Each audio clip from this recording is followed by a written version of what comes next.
video, I'd like to introduce SEMrush to you. Now, we want to be careful here because there's a lot that you can do within SEMrush. I bet if I sat down with you, we could probably come up with 50 to 60, even 70 different things you could do with this one tool. But for now, what I'm going to do is I'm going to walk you through the way they're set up and the way they position their tool most effectively. So this is the main dashboard, semrush.com/dashboard. And you'll see in the left margin, there are different things that you could click on. But what SEMrush does is they actually aggregate their functions together. So if we know that we're going to be working on SEO, we can just go to the SEO toolkit. I'll click on that.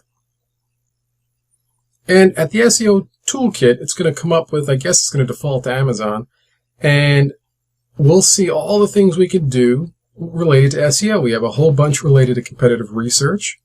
Take a look at someone's domain overview, their traffic analytics, organic research ideas, looking at gaps between your keywords and what someone else is ranking for, looking at gaps between your backlinks and what somebody else is ranking for. And then with keyword research, we could do a bunch with that. We could actually take a look at difficulties. We could use the keyword magic tool, which allows us to do the keyword brainstorming process. And with link building, that all gets back to backlinks. We know how important backlinks are in SEO.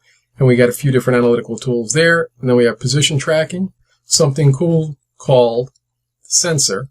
Actually, let's click on the sensor. And we see that today, August 27th, not much is going on in the world of Google. So it's in the normal range, 2.1 out of 10.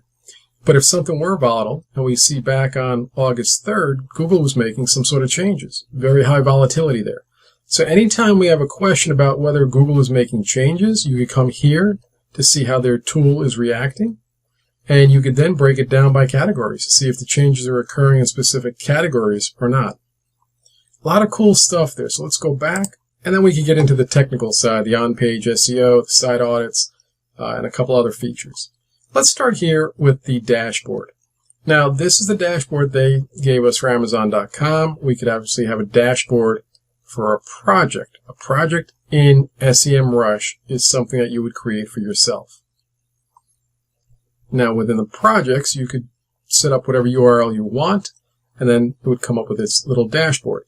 What I want to do is I want to start digging into their tools and look at SEMrush from the perspective of specific tools. So let's say we wanted to look at a domain overview. Let's just stick with the theme. We'll stay with Amazon.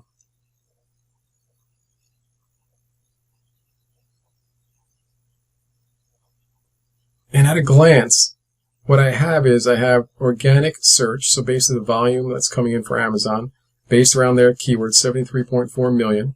And if I come down here, I can see all 73.4 million of them. I can see that they use paid search, so driving about 325 million visits per month.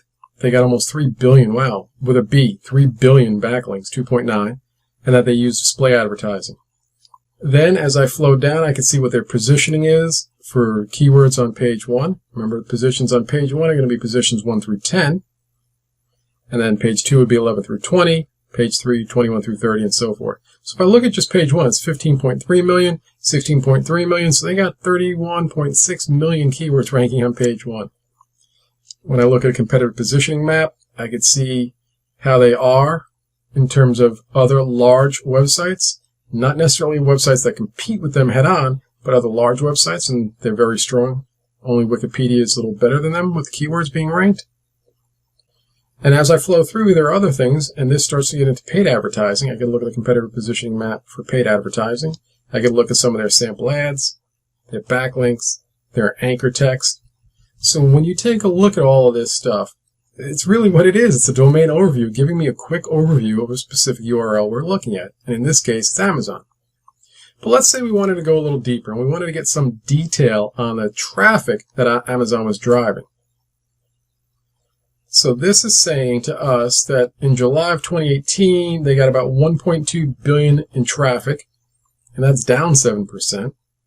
That's interesting because in July, they run that Amazon Day, right? So that's interesting that traffic's down. Unique visitors, page per visit, average duration, well, it's a lot, 12 minutes. And you can start digging into some of the elements related to traffic sources. Direct traffic, 50.93%, 214 million. Interesting. Makes sense. I mean, if you go to Amazon, you're probably going to type in Amazon.com in the URL bar. Referral traffic, 15%. And that makes a heck of a lot of sense because Amazon has a robust referral or affiliate program where people drive them traffic and they pay for it. Search traffic, 30%. Social traffic, and then they have paid traffic. All right, so as you go back up, you can see we can take a look at it by traffic source, geography, destination site, and they have a bunch of sites and what their subdomains are. We won't dig into that level of detail right now. Plus, you can change it by month. You can change it by region. So you have a lot of toggles to dig into to help you get good insight into the URL that you're trying to analyze. Now remember, this is third-party data. So it may not exactly match what the owned data that the site is having itself, but it gives you a very good perspective of what's happening right now with that site. So what else can we look at? Well, there's a lot here. Maybe I'll take you over to the Keyword Magic tool. And if we're looking for a specific brainstorm keyword, let's put in, let's call it chocolate donuts. And we're trying to find some derivations of the phrase chocolate donuts. Look at this. We go to Keyword Magic tool, and there are 3,934 derivations broken down by a categorization. And if we want all specifics, we have them right here. It shows for chocolate glazed donut, the volume is 5,400. Keyword difficulty 72.28. Cost per click $8.61. That's expensive. Costs more to buy that keyword than it does to buy a chocolate glazed donut. The competition score, SERP features that are ranking, and we can talk about SERP features at another time, and how many results that are ranking for that keyword. So it's a very powerful tool for your brainstorming process. Now you can even break it down and you just look at the questions that people are asking. How many calories in a chocolate donut? So how did we get here? We typed in chocolate donut and we wanted some variation of that. How many calories in a chocolate donut? Volume is 720. Keyword difficulty is 79, basically 80%. And we're going to want to look for things that are a bit more winnable. And we have filters up here that allow us to start filtering through this stuff. Again, we could spend a lot of time just going through here. This is merely an introduction to get you to understand what features and functionality SEMrush offers. And if we take a look at the keyword difficulty tool, what that will do be kind of the opposite of what this tool is doing. So this tool is looking for derivations. That tool, you're putting specific keywords in to see what the specific rankings are for those keywords. And a lot of cool stuff here, but I want to touch on a couple of other features as well. So if we were into advertising and we're looking for paid insight around paid keywords, what you would do, let's just stay with Amazon, I guess. All right, so we can take a look at their advertising research, and what we see is the amount of keywords that they're paying for and the cost of traffic that they have. And you could set the time frame for the data. Let's take a look at July of 2018. You can start to see trends. You can see the positions and the keywords that they're going after. So you could effectively reverse engineer what they're doing. You could look at specific ad copy, what they're using, and then why is that important? A, you'll know the keywords. It's 126,000 keywords that trigger this ad. But B, you can see where they push people to from those keywords. Now maybe Amazon's not the best example to use because they're using so many keywords, but if you have a normal competitor that's using a couple of keywords, you can see how they're using their ad, how their ad is structured, and then what page they're pushing to. So this is very valuable if you're looking to understand what your competition's doing in terms of their paid ads.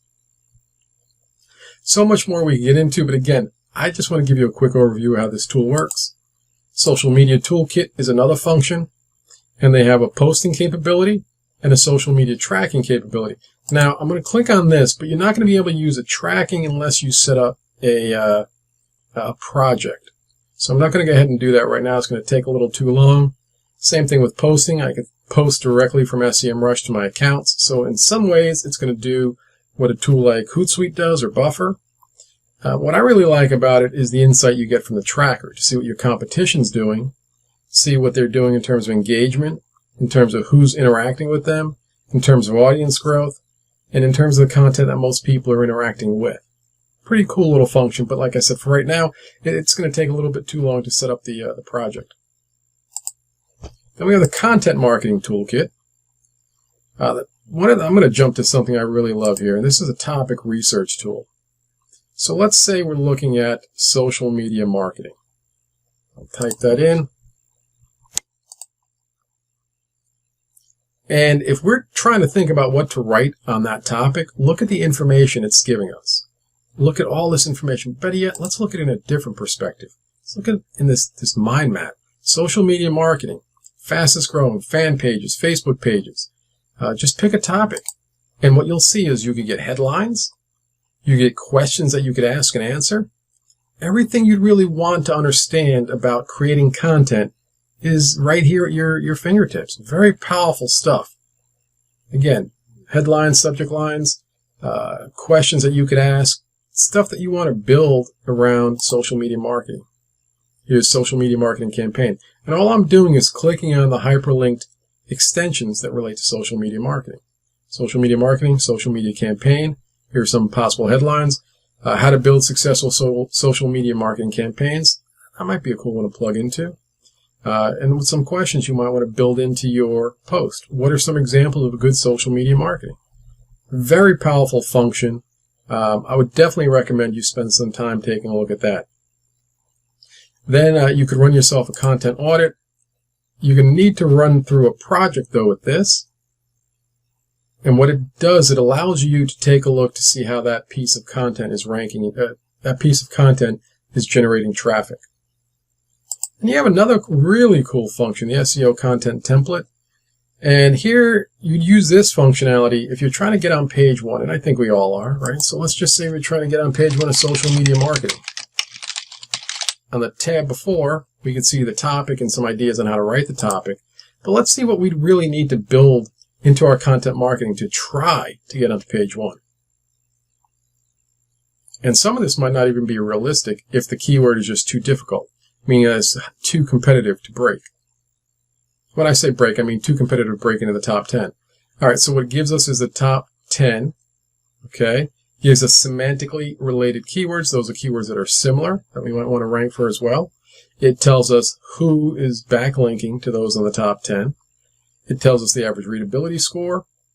And it says the average text length is 2,347 words. And our top 10 rivals are using video content. So if we're sitting here trying to crack the top 10 for the keyword phrase social media marketing, we know that we're in the neighborhood of 23, 24, 2,500 words plus video just to be in the conversation of doing that. And there's a bunch more that you really need to dig into, but I think at a glance it helps you understand what's required to rank well for your particular keyword. Another cool tool. And as we're kind of closing up here, I know we spent a bunch of time just giving you a quick overview and there's so much to dig into. I want to just reintroduce the Competitive Research Toolkit. Now I say reintroduce it. I haven't really mentioned it before as a toolkit, but all the functions that exist in this package, if you will, are what you've seen already in the other toolkits. It's just aggregating them all in one place. So very powerful features. They impact content. They impact SEO. They impact paid advertising. They impact social media. Take some time, go through SEMrush, very powerful tool, and let's see how you could apply it for you.